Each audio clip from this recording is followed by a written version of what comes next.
Welcome to Creating Art. Today I'm going to share with you how I make my pumpkin tags that I actually sell on my Etsy store. And these are simple watercolor tags. I actually sell them in a set of 5, but you too can create your own pumpkin tags. So I'm going to share with you how I create them. Here are my colors that I use, and I simply use a paintbrush to speckle the background, and then I will show you how I create some varied colors in my pumpkins. So I actually showcased these on top of one of my sketchbook pages that I had some fall leaves on that I did a few years back, and I thought that would just be a fun way to show you something else that you can do in your sketchbook. I love fall, and it is just around the corner, and the leaves, I don't know about in your house, but out in my yard, my leaves are already starting to change, so I know that it's time to get started going back to school and to think about fall decorating. All right, so remember, after this is done, if you are not happy with your fall pumpkin tags, you can certainly buy mine on my Etsy store on the link below. But let's get started. I use a 140-pound watercolor paper, and this happens just to be Canson. Michael sometimes will have these really good sales, like buy one, get one free or 50% off, so that's kind of what I do, and I'll buy these big sheets, and that's for my craft things that I like to do. So 140-pound weight really does hold watercolor very well. And so I will just tear a page out, and this one I actually just happen to have a smaller one, so I'm going to pull this out. And I have these old boards, and sometimes I'll just use cardboard, but when I'm starting to create the speckled background in the back, I like to make sure it doesn't get on anything, and sometimes I'll use newspaper, but today this is what I'm using. So these are my colors I'm going to use for my background. I have some quinacridone red, I have some Hansa yellow medium, I have the cadmium yellow orange, which I'll be using in my pumpkin, and then a little bit of burnt sienna. So I'm trying to bring in some of these fall colors in the speckled background, and if they show up in my pumpkin, then it's not such a big deal because it kind of is just fall colors. So this is what I'm using just for my speckled background.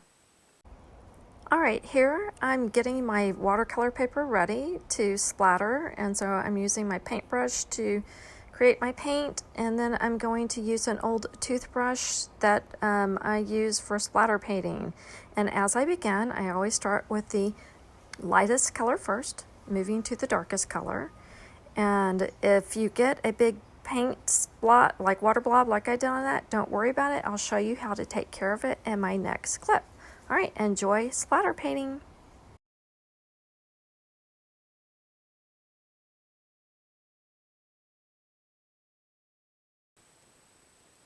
All right, now that my watercolor paper is dry, I'm going to pre-cut the size of my tags. And my tags are a 2x3. And so I noticed that as I'm looking at my splatter paper, I can still see that big yellow spot that it does kind of bug me, but I know how to get rid of it because I've already measured, and my paper's a little bit too long. So I'll have some extra that I can kind of cut off. So these are 2x3 inches. So what I'm going to do first is I'm actually going to take my measuring. If you don't have one of these are great. This is just a Fisker mat cutter, and it cuts really well, and it just makes your lines nice and straight. So I don't need some of this extra, so I'm going to take it off right here, making sure you have to be very precise, or at least I try to be as precise as I can, so that's something I won't use. And then I know that I'm going to need I think I want to cut. It's always so hard for me to decide, like, do I cut this way or the other way? But here we go. We're just going to make these 3, and then they're going to be 2. So I'm going to start over on this side, and I know that that's a 2. And then I'm going to flip this around and go this way because I think it will then eliminate my spot that I don't want. So that will work out just nice and neat. And sure enough, goodbye splatter, I don't need you anymore. And here's my other tags. So always trying to look ahead. I notice that there's less splatter on this side, so I'm going to go ahead and cut from this direction. And yeah, a lot of my things I do on Etsy are very handmade. They're very, I actually like the art of cutting and figuring all of this out. It's just fun for me. So, all right. So now I have actually I have 10 tags ready to make for my pumpkin tags. Alright, now that our tags are cut, we're ready to paint. And I have these up close so you can see a little bit better. So my base that I'm going to start with is going to be my Hansa Yellow Medium. And I don't draw these out. This is just kind of free form. They're a little bit more organic. And I'm just going to do a basic shape in all yellow first, and I'll show you what I'm going to do when I'm done with that. But if you want to draw your pumpkin, I guess you could. I just feel like pumpkins are never, when I go to pick pumpkins out, they are never perfect. So I just don't worry about it too much, and it changes as I continue to go. And you can also see that was part of the red cadmium, that quinacridone red that I used. And once it gets wet, it does, because it's such good, it's good watercolor paper and good watercolor, it will reactivate, so it's kind of nice. And I like to paint these in groups of like at least 2, because as one's kind of drying, the other one I can kind of work on. So I will show you what I'm going to do here. And I've painted probably like, I don't know, not 500, but it sure does seem a lot, because I did practice these a lot before I started selling them. And that's, you know, that's the whole thing, right? Practice makes perfect, and that maybe not so in my case. They're not always perfect, but I do feel like I do a fairly strong, good representation of the tall pumpkins at least. And you could turn these sideways and do pumpkins that are more squatty. I don't know if that's really the right term for them, but all right. So I have my base yellow, and then I'm going to come in and I'm going to add my orange, and it's still fairly wet, so this is going to work. And I'm not trying to cover everything over. I'm just allowing the colors to kind of flow together, and trying to leave some highlights in there. And I'm going to do the same over here, and especially maybe get some darker up here. And if you don't like the shape of something you did, this is your chance to kind of, especially with a darker color, to come back and change it. So going through.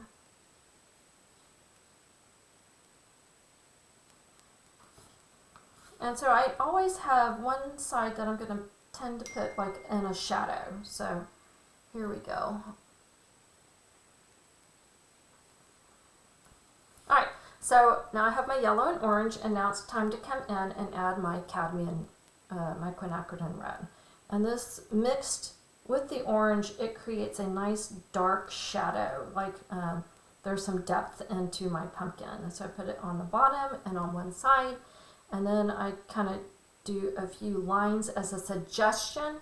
It is not to paint everything. Remember, so much about painting is suggestion. And that's what I do with my with mine. So I'm going to come in, add some on this side. And if I need to add more water, I could. But right now I'm kind of happy with what I have on here.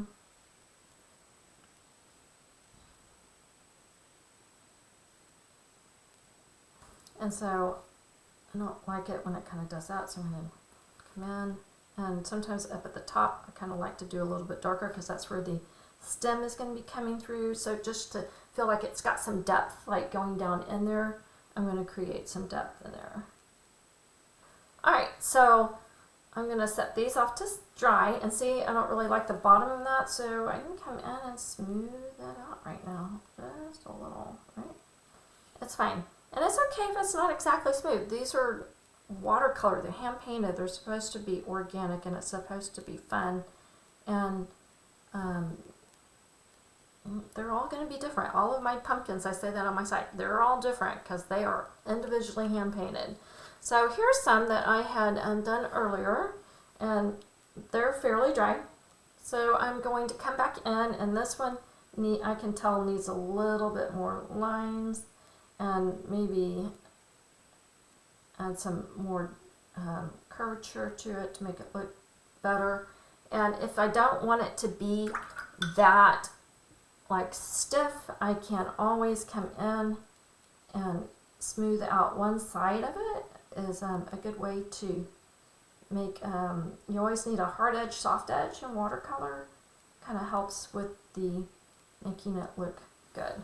So that kind of clears that up a little bit more. Like, I'm a little bit more happier with that. And so I'm going to come over here, do this over here, because you do want your pumpkin to look like it's got depth. Oops. And there will be oops when you do this. This is just this watercolor.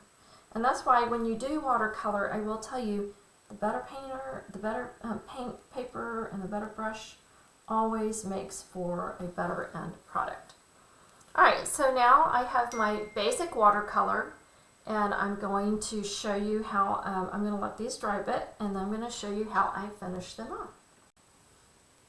Alright, now we're ready to finish off our pumpkins. So I'm going to use my little burnt sienna to create a stem up here, and stems, remember, do not have to be big, they don't have to be fat, just little, and I'm just basically, they can go either direction. You know how they're never straight, and sometimes they don't look even real. So there we go, got my stems. And then I like to, for what I do on my Etsy store, I actually do like to create a little vine coming off the top just for some decoration.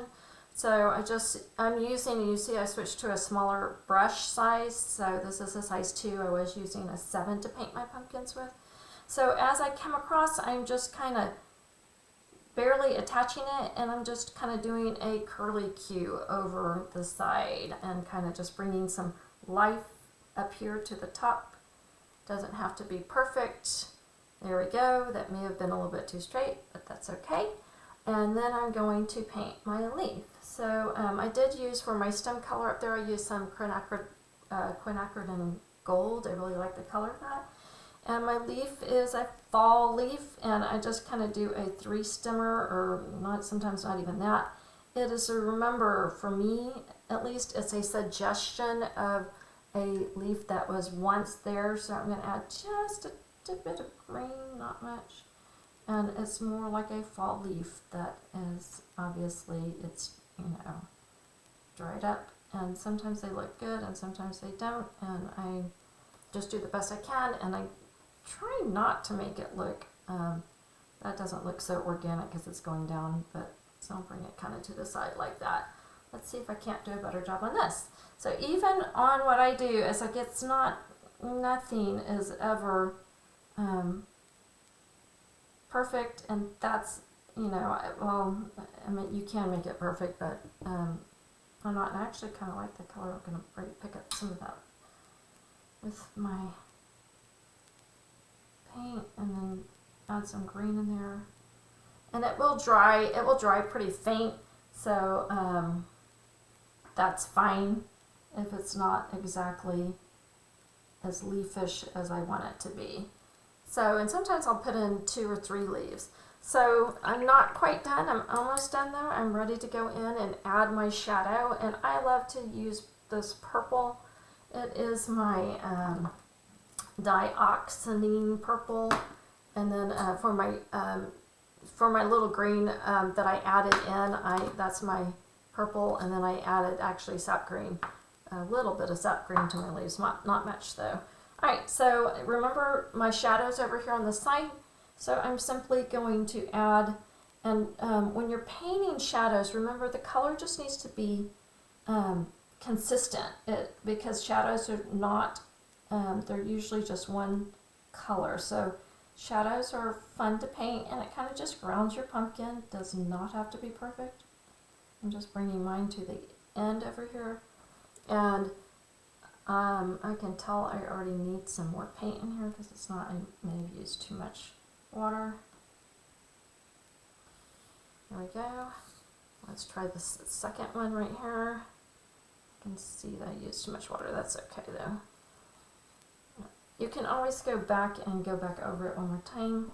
I'll do a better job over here. Kind of grounding my pumpkin so it's not floating. You can actually, you don't have to paint the shadow if you don't want to, but I like the purple. I just think it kind of makes my pumpkin kind of shout out. that it's sitting there ready for fall. And then when I do finish it off, I just simply punch a hole and I add some twine. I have this large thing of just natural twine that I like to put on my cards to make them look more natural. So I hope you enjoy creating your own pumpkin tags. And like I said, if you prefer to buy mine, just click on the link below and I'd be happy to sell them to you. Alright, thank you so much for watching, and if you liked this video, I sure would appreciate a like and subscribe to my channel so you can see more of how I create my Etsy cards. Thank you so much.